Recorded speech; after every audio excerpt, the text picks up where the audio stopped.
이 부산 외고가 있잖아요. 여기에요. 그 부산 외고 다닐 정도가 되면은 공부를 잘하는 학생들입니다. 우리 학생부 그렇죠? 아멘? 네, 학생들 다 대답한대요. 네, 외고 다닐 정도 되면은 굉장히 공부를 잘하죠. 외국어라든지 또는 과학고라든지 이런 다니는 학생들 대부분은 사실은 이제 일반고 학생들보다도 사실 머리가 좋죠. 공부도 또 잘 합니다. 제가 학교 학생들이 하교하는 시간에 이렇게 지나가다 보면요. 학교 근처에 학생들 하교하는 그 시간에 도로가에 보면요.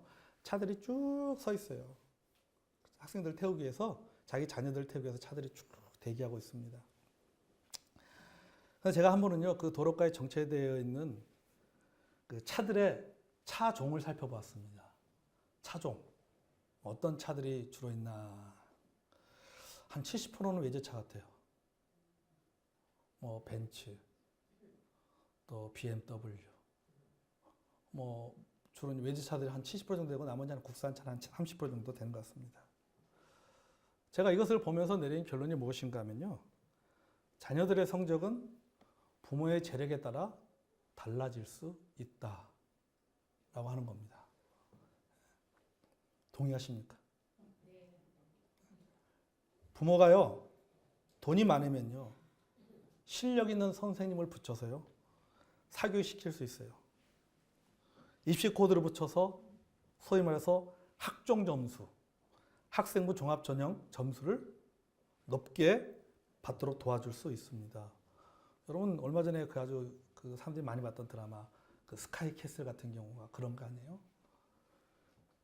입시 코드를 붙여가지고는 여러 가지 어떤 그런 그 컨설팅을 해줘서 이 학생을 좋은 학교에 보낼 수가 있습니다. 지금보다는 적어도 한 단계 높은 점수를 받게 만들 수가 있습니다.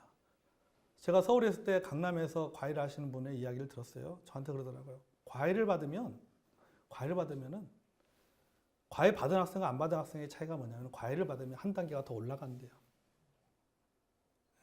소위 말해서 연대나 고려대 다니는 학생이 과외를 받으면은 서울대를 갈 수 있다라고 얘기하더라고요. 한 단계를 올릴 수 있다라고 얘기하더라고요. 그래서 여러분 한동안 이런 말이 유행했습니다. 할아버지의 재력, 아빠의 무관심, 엄마의 정보력이 자녀의 입시를 좌우한다 그랬어요. 여기 뭐가 들어갑니까? 할아버지의 재력, 돈과 그다음에 엄마의 그런 그 정보력이 있습니다. 정보력이 자녀의 입시를 좌우한다. 그러니까 좋은 환경이 등급을 좌우할 수 있다는 말입니다. 여러분 제가 지금 현실적인 이야기를 지금 하고 있는 겁니다. 자, 이런 사회적인 분위기와 영향이 이것이 우리가 살아가는 사회라는 것으로 나오게 되면은 소위 말하는 수저 계급론으로 이것이 바뀌는 겁니다. 여러분 수저 계급론이 뭐예요? 부모의 재산에 따라서 자신의 경제적 지위가 결정된다는 이론입니다. 부모의 재산이 많으면 그 재산에 따라서 사회에서의 그 자녀의 위치가 결정이 된다라고 하는 것이 바로 수저 계급론입니다. 자산 규모, 그 다음에 부모의 재산과 직업, 거주지, 또 사회의 여러 가지 어떤 그 계층적 요소를 기준으로 해서 우리가 흔히 말하는 금수저, 은수저, 동수저, 흙수저, 그것도 안 되면은 뼈수저, 이렇게 계급이 나눠진다라고 이야기를 하고 있죠. 여러분이 안타깝지만요, 여러분 이것은 어쩔 수 없는 현실이고 사회 현상입니다. 아무리 비판하고 개선하려고 해도요, 이런 사회 계층이나 계급을 없앨 수는 없어요. 왜? 우리가 살아가고 있는 세상 자체가 자본주의 사회이기 때문에. 이 자본주의 사회에서는요, 여러분 돈이라고 하는 것이 결국은 재력이라고 하는 것이 권력이라고 하는 것이 결국은 어떤 계층을 만들어내고 계급을 만들어낼 수밖에 없습니다. 그래서 사회는요, 있는 자와 없는 자를 차별합니다. 배운 자와 못 배운 자를 차별합니다. 화이트 칼라와 블루 칼라를 차별합니다. 공산주의 칼 막스가 말한 것처럼 노동자 계급과 지주 계급을 차별합니다. 을은 갑에게 고개를 숙여야지 먹고 살 수밖에 없다라고 하는 거죠. 어쩔 수 없어요. 먹고 살려면 을은 여전히 갑에게 고개를 숙여야 됩니다. 을의 반란은 있을 수가 없는 것입니다. 자, 이런 사회 환경 속에서 어떤 사람은요, 바닥에서부터 시작합니다. 밑바닥에서부터 시작해서 올라가죠. 근데 누구는요, 중간에서부터 시작해요. 누구는 부모 잘 만나서 낙하산 타고 내려와. 그래서 소위 말해 그게 뭡니까? 낙하산인, 낙하산인 사회죠. 여러분 TV 보세요. 뭐 뉴스 보면 시끄럽잖아요. 한동안 시끄럽잖아요. 뭐 그 채용 문제 가지고 자녀들 채용 문제, 또 친인척 채용 문제 가지고 뭐 정치인들 뭐 조사받고 이런 일 많잖아요. 그럼 문재인 대통령이 기회는 평등하게, 과정은 공정하게, 결과는 정의롭게 이렇게 외치지만요, 사실 여러분 이게 쉽지 않습니다. 이게 쉽지 않아요. 똑같은 라인에서 출발할 수가 없어요. 이거는요, 우리나라만이 아니라 어느 나라든지 마찬가지입니다. 우리나라만의 문제가 아니라 미국도 마찬가지고 저기 아프리카도 마찬가지고 우리 인간이 살아가는 세상 속에서는요, 똑같은 라인에서 출발한다? 있을 수가 없어요. 똑같은 100m 구간이라 할지라도 어떤 사람은요, 나보다 10m 앞에서 출발합니다. 또 어떤 사람은 50m 앞에서 출발합니다. 100m 구간을 달리는데. 나는 0m부터 시작하는데 어떤 사람은 나보다 10m 앞에서 출발하고 그보다 더 배경이 좋고 여러 가지로 어떤 좋은 걸 갖고 있는 사람들은 나보다 50m 앞에서 출발하는 거예요. 여러분, 이거는요, 우리가 부인할 수 없는 현실입니다. 우리가 뭐 이 세상을 뭐 너무 부정적으로 보느냐라고 말하기 앞서서 이거는 우리가 살아가고 있는 현실이다라고 하는 것이죠. 여러분, 이런 일들은 현대에 와서만 생긴 것이 아니에요. 과거에도 마찬가지예요. 초대교회 당시로 돌아가 보겠습니다. 그 당시에도 계급사회가 존재했습니다. 바로 오늘 본문에 나오는 노예제도와 그 다음에 자유인의 제도예요. 종과 자유인이 존재했습니다. 이 종과 자유인이라고 하는 이 계급은요, 이것은 사회적인 계급인 동시에 신분 계급입니다. 태생적인 계급입니다. 여러분, 신분 계급은 신앙과 상관없이 존재합니다. 왜냐하면요, 이게 사회를 유지해가는 기본적인 틀이에요. 이 사회적인 구조이기 때문에 이건 어쩔 수가 없는 것입니다. 구분짓고 차별짓는 것은요, 그건 어쩔 수가 없습니다. 사회 시스템이에요. 아니, 사장과 직원이 똑같이 대우받을 수 있습니까? 없지요. 똑같이 일해도 월급이 다를 수밖에 없습니다. 똑같이 한 시간에도 사장은 100만 원 받고 직원은 10만 원 받을 수밖에 없어요. 이게 우리가 살아가고 있는 사회의 구조입니다. 고린도 교회 안에서도 마찬가지예요. 이 고린도 교회는 뚝 떨어져 있는 교회가 아니잖아요. 이 고린도 교회는 도시 안에 들어가 있는 교회입니다. 다시 말해서 사회적인 구조 속에 있는 교회예요.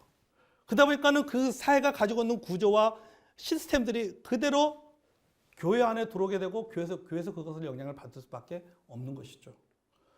자, 고린도 교회 성도들 가운데도 출신 성분에 따라서 어떤 성도는 신분이 종이에요, 노예예요, 노예. 또 어떤 성도는 그 자신의 그 신분이 계급이 뭐예요? 자유인이에요, 자유인. 어느 날 신분을 가진 자가 바울이 전한 복음을 받아들여서 그리스도인이 되었습니다. 또 자유의 신분을 가진 사람도 그리스도인이 되었습니다. 자, 노예도 그리스도인이 되었고 주인도 그리스도인이 되었습니다. 자유인도 그리스도인이 되었어요. 이들이 교회 안에 들어옵니다. 그럼 교회 안에도 누가 있는 거예요? 노예가 있고, 노예 출신의 성도가 있고 자유인 출신의 성도가 있는 겁니다. 현대적으로 말하면은 교회 안에 사장님도 있고 뭐예요? 직원도 있고 똑같은 그리스도이지만은 사회적인 신분은 달라요. 교회 안에서는 같은 성도지만은 본인 각 사회로 나가면은 사회에서 가지고 있는 신분은 전혀 다릅니다. 교회 안에서는 서로 성도님, 형제님, 자매님 할 수 있지만은 일단 교회를 벗어나면 뭐라고 불러야 돼요? 사장님이라고 부를 수밖에 없는 거죠. 교회 안에 이렇게 종과 주인 또 자유인이 함께 교회 안에 신앙생활하게 됐다라고 하는 것이죠. 근데 우리나라도 이럴 때가 있었어요. 구한말입니다. 구한말 때, 그러니까 1800년대, 1900년 초 선교사들이 한국에 들어왔습니다. 선교사들이 한국에 들어와서 반상의 차이 없이 복음을 전했습니다. 양반에도 복음을 전하고 쌍놈에게도 복음을 전했어요. 그러다 보니까는 백정도 구원받고 천민도 구원받고 평민도 구원받고 양반도 구원받고 선비도 구원받고 남자도 구원받고 여자도 구원받고 자 그러다 보니까는 교회 안에 양반과 쌍놈이 함께 신앙생활을 하게 된 거예요. 여전히 그 사회는 양반과 쌍놈이 존재하는 그런 사회였는데 그것이 교회 안에서는 같은 성도지만은 그래도 교회 안에도 뭐가 있어요? 양반이 있고 쌍놈이 있었어요. 그런데 어느 날 교회에서 장로를 뽑는데 이 백정 출신이 장로가 되고 양반 출신이 장로에서 뚝 떨어지는 거예요. 직분을 받지 못하는 거예요. 그러니까는 양반 성도 자존심 상하네. 저 쌍놈이 장로가 되고 내가 그러면 그 쌍놈한테 장로님 불러야 되는 거야? 이렇게 되는 거죠. 그러니까는 이 교회 안에 그 양반 성도들이 불만이 가득 찬 거예요.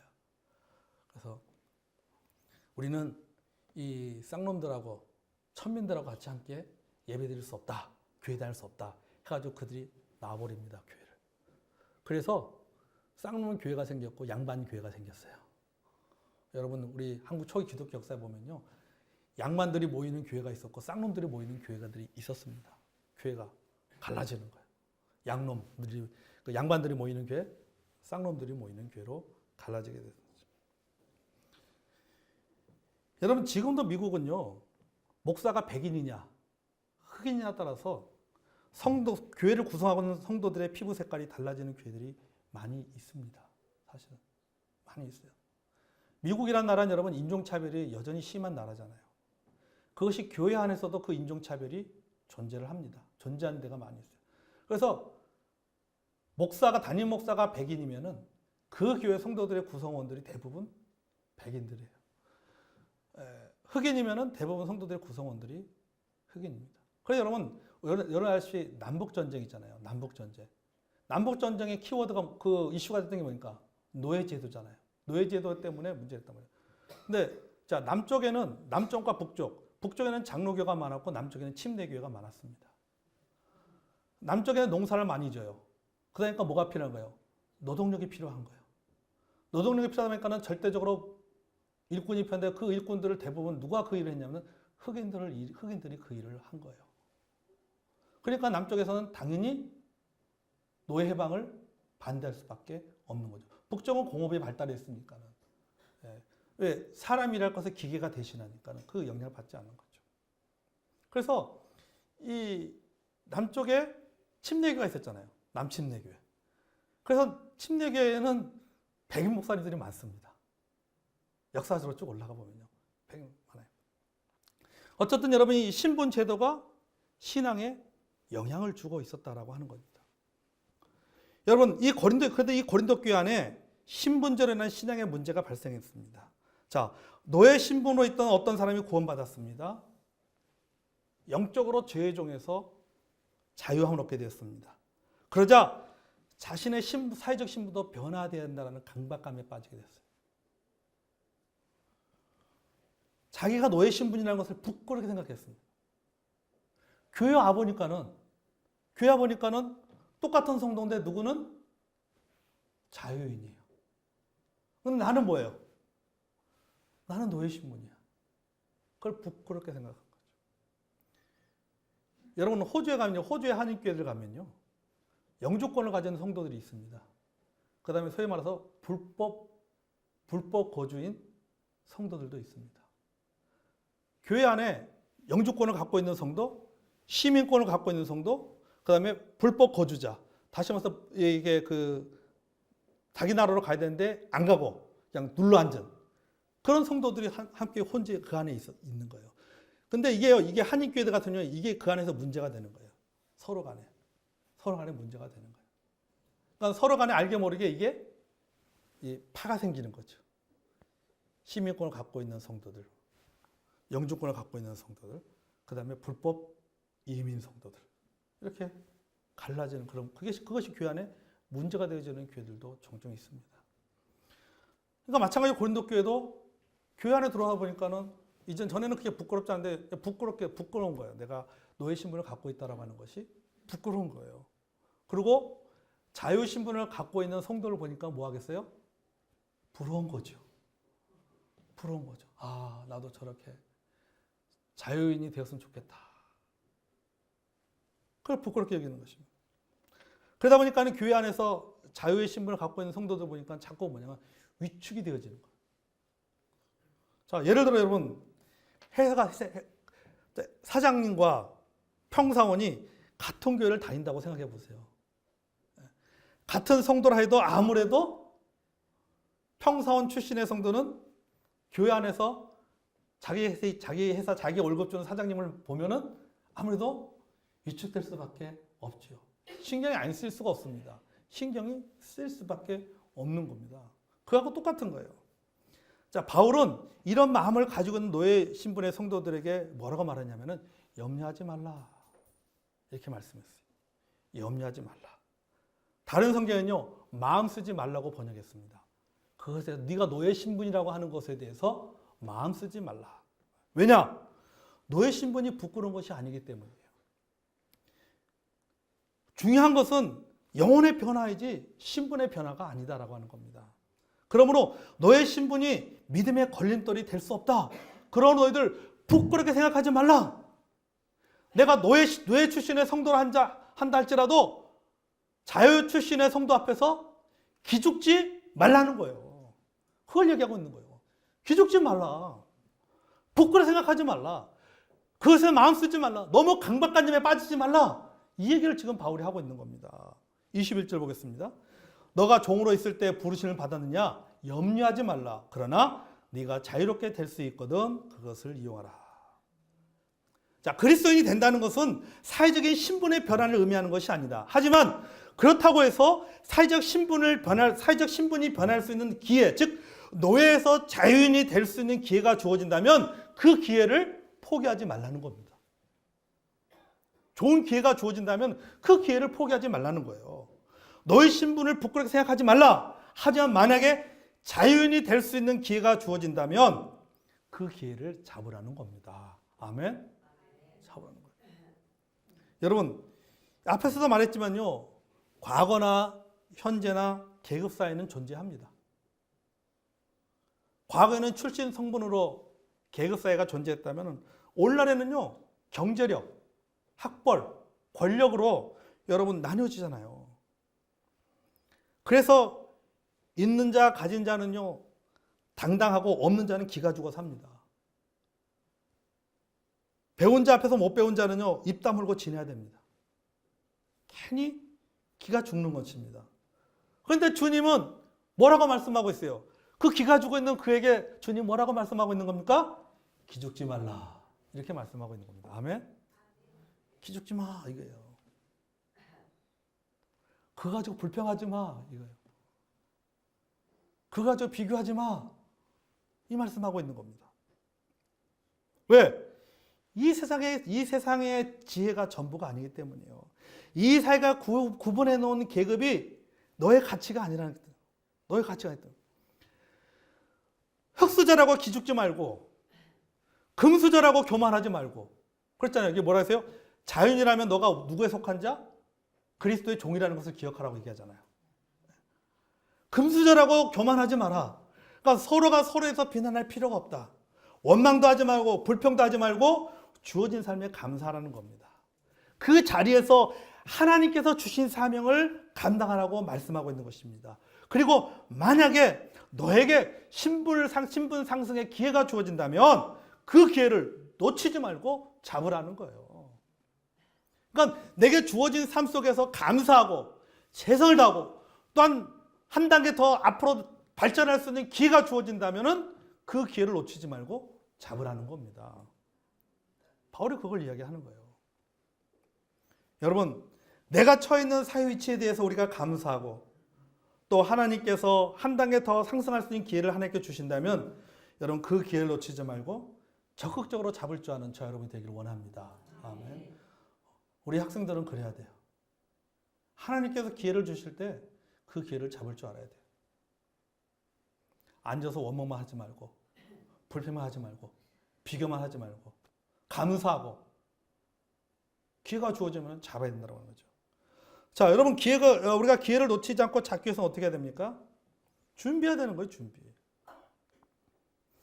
비교하면서 원망하고 잘못된 사회구조 탓하기만 하고 이런 왜 이 사회는 왜 계급사회고 뭐 어떠니 뭐 부모 누구는 부모 잘 만나서 뭐 어떻게 되고 나는 뭐 부모도 못 만나서 이렇게 되고 이 원망하지 말고 불평하지 말고 잘못된 이 사회 구조에 대해서 탓하지만 말고 준비하라는 거예요. 준비하라는 거예요. 준비해야 되는 거예요. 실력을 준비하는 거예요. 그러니까 내일만 걱정하면서 주저앉아 있지 말고 따라하세요. 뭐라도 준비하자. 뭐라도 준비하라는 거예요. 뭐라도. 준비되어 있지 않으면요 기회가 와도 잡을 수가 없습니다. 아멘. 뭐 원망한다고 내 인생 바뀝니까? 내가 아무리 원망하고 불평하고 비교하고 뭐라 그래도 이 사회 구조는 안 바뀌어요. 이 사회 시스템은 바뀌지 않습니다. 왜요? 이게 과거에도 있어. 과거부터 있었기 때문에. 국가가 생긴 이래, 인류가 생긴 이래 지금까지 그 시스템은 존재해 오는 거예요. 다른 형태로 계속 존재해 왔기 때문에 이거를 바꿀 수가 없어요. 내가 아무리 원망을 표현해도 바뀌지 않아요. 내가 할 수 있는 것은 뭡니까? 내게 주어진 상황 속에서 감사하고 준비하고 하나님께서 거기에 기회를 주셨을 때 그 기회를 붙잡고 한 단계 점프하는 거예요. 아멘. 그게 지혜로운 그리스도인의 모습이에요. 여러분 그리스도인들 가운데요 늘 피의식 속에 살아가는 사람들이 있습니다. 부모 원망하고 사회 원망하면서 사는 사람들이 있습니다. 내가 이렇게 된 것은 사회 탓이고 부모 잘못 만난 탓이고 이렇게 생각하다가 그러다가 세월 다 보내버리는 거예요. 지난 1일 백상예술대상 TV 부분에 상을 받은 김혜자 씨가 뭐라고 말했습니까? 그 유명한 그 마지막 그 엔딩 그 나레이션을 읽었잖아요. 후회만 가득한 과거와 불안하기만 한 미래 때문에 지금을 망치지 마세요. 오늘을 살아가세요. 눈이 부시게 당신은 그럴 자격이 있습니다. 아멘. 그 자신의 사회적 위치, 가정의 배경에 대해서 한탄만 하면서 지금 허비하지 말라는 거예요. 지금 허비하지 말고 뭐예요? 오늘 어떻게 돼요? 오늘 감사하면서 하는 겁니다. 아멘. 오늘 감사하는 거예요. 오늘 감사하면서 열심히 사는 거예요. 지난주 여러분 설교의 제목이 무엇입니까? 모르시죠? 감사합니다. 여전히. 부르신 그대로 바라보면 사는 법이 달라진다 그랬잖아요. 여러분 부르신 그대로 바라보면요 감사하게 됩니다. 남들이 말하는 흔히 말하는 흑수저 계급이라 할지라도 감사해야 됩니다. 쪼들며 살아도 감사해야 됩니다. 말단상으로 직장 생활해도 감사해야 됩니다. 남들은요 부모 돈 받으면서 공부하고 부모 도움 받으면서 사회생활하고 나는 알바해서 학비 만들어서 공부하고 나 혼자 죽으라고 일해서 가족 먹여 살리는 처지라 해도 감사해야 됩니다. 아멘. 감사해야 되는 거예요. 여러분 나름대로 다 힘든 점이 있어요. 제가 지난주에 어느 분 왔더니 그런 거예요.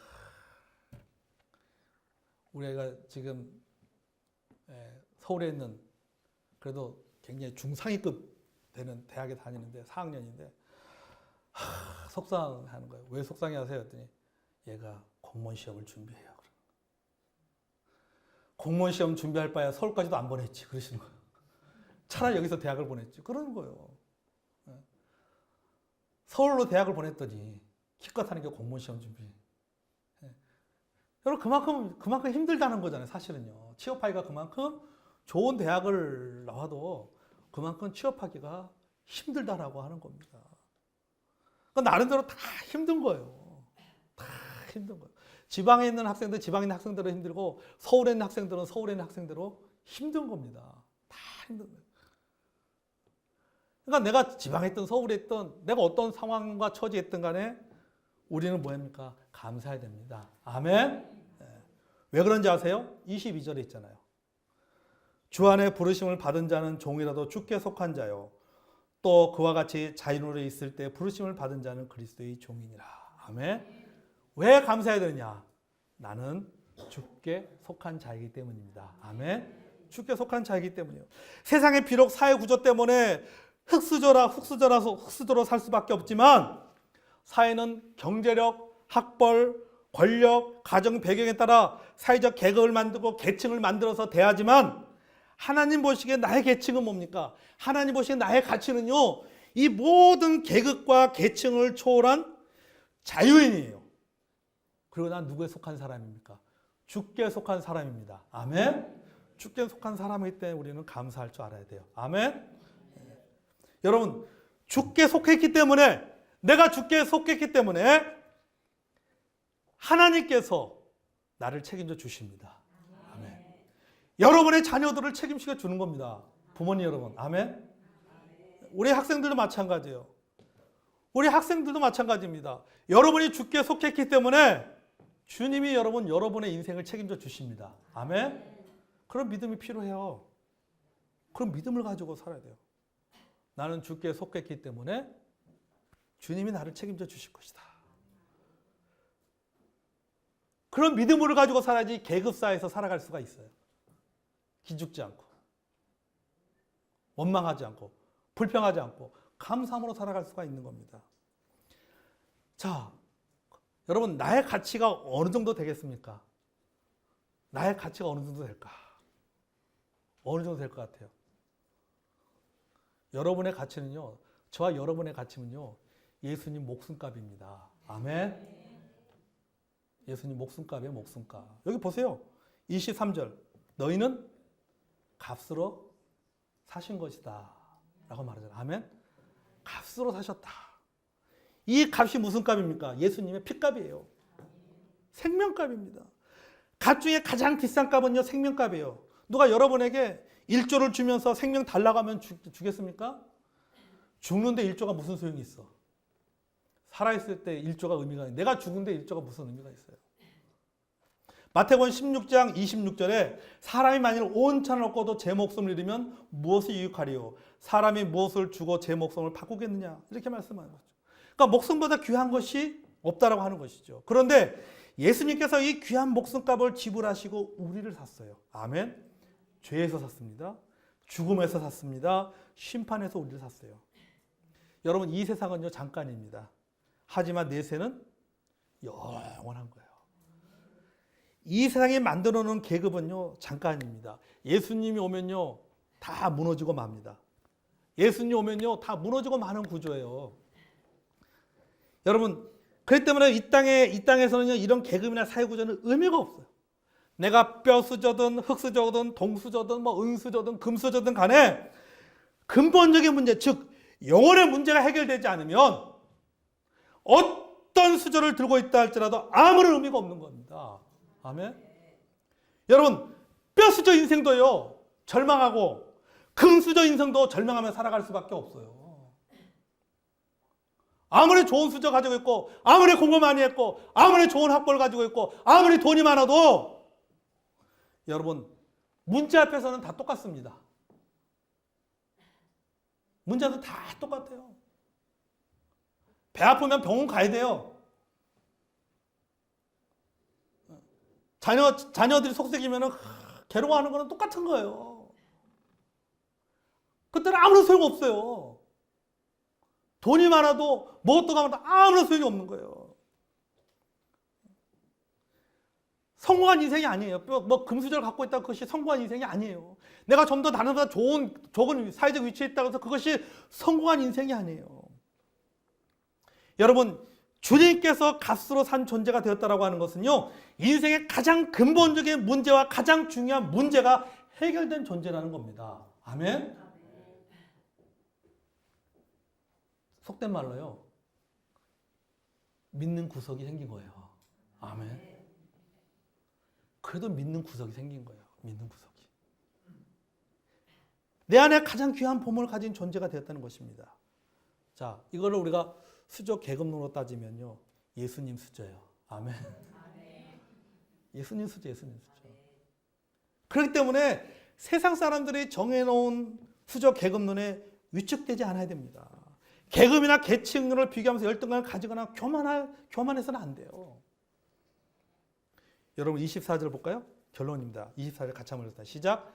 형제들아, 너희는 각각 부르심을 받은 그대로 하나님과 함께 거하라. 아멘. 자, 계급사회에서 이 수저 계급론이라는 이 계급사회에서 사람들이 만들어놓은 이 계급과 계층과 차별과 모든 것을 초월해 살 수 있는 방법이 바로 여기에 있습니다.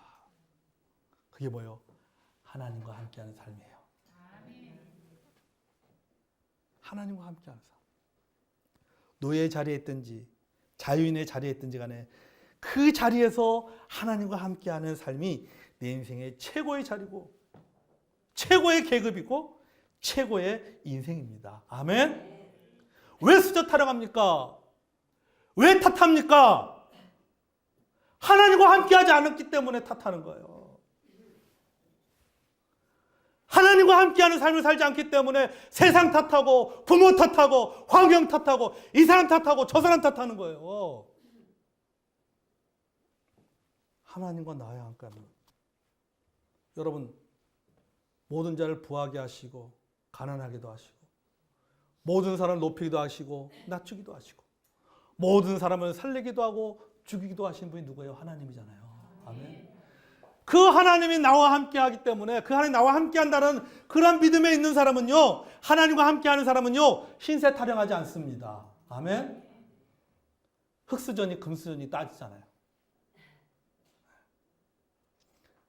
금수저도 하루에 3번씩 화장실 가고 흙수저도 하루에 3번씩 화장실 가고 밥 먹는 거 똑같고. 물론 좀 반찬은 다르겠죠. 그죠? 사는 포용수도 조금 다르겠죠. 근데 여러분 보세요. 우리 예수 믿는 사람은요, 여러분 우리는요, 필요에 의해서 우리는요, 예수님께서 우리에게 뭘 채워주세요? 우리의 필요를 채워주세요. 아멘. 하나님은, 예수님은요, 우리가 원하는 걸 채워주는 게 아니에요. 우리의 필요를 채워주는 거예요. 근데 우리는 자꾸 뭡니까? 우리는 필요를 생각하는 것이 아니라 뭘 생각해요? 원하는 걸 생각하는 거예요. 내가 원하는 거. 근데 주님은 내가 원하는 걸 채워주는 것이 아니라 내 필요를 채워주시는 거예요. 근데 그 필요를 채워주는 것에 감사하지 못하고 자꾸 원하는 것을 갖기 때문에 뭐 하는 거예요? 감사하지 못하는 거예요. 감사하지 못하고 원망하고 불평하고 탓하고 비교하고 그렇게 되는 거예요. 하나님께서 나의 필요를 채워주신 그 하나님 나의 필요를 채워주신다는 그런 믿음을 갖고 살아가는 사람에게는요, 항상 뭐예요? 감사하는 거예요. 그렇죠? 내가 이렇게 오늘 하루 세끼 밥 굶지 않고 먹을 수 있는 것, 하나님 감사합니다. 감사합니다. 시락국이라도 먹을 수 있어서 감사합니다. 하나님, 근데 다음에는 웬만하시면 고깃국도 한 번씩 주시면 더 좋겠습니다. 그런 마음으로 사는 거죠. 여러분, 우리가 이 계급사회 속에서 차별이 있는 이 사회 속에서 우리가 살아갈 수 있는, 그리스도로 살아갈 수 있는 방법은 하나입니다. 부르신 자리에서 내가 지금의 삶에서 감사하면서 하나님과 동행하는 삶.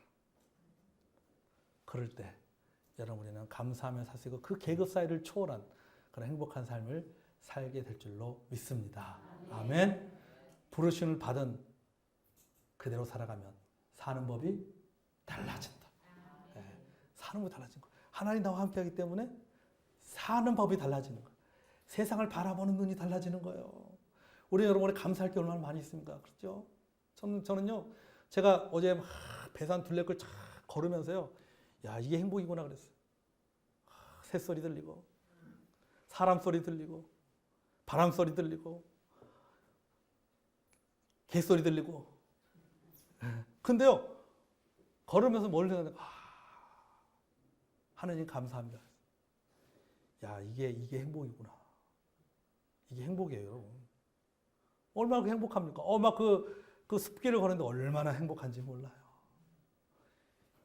이게 돈 많은 게 행복한 게 아니구나. 이런 사소한 것에서 우리가 행복을 찾을 줄 알아야 됩니다.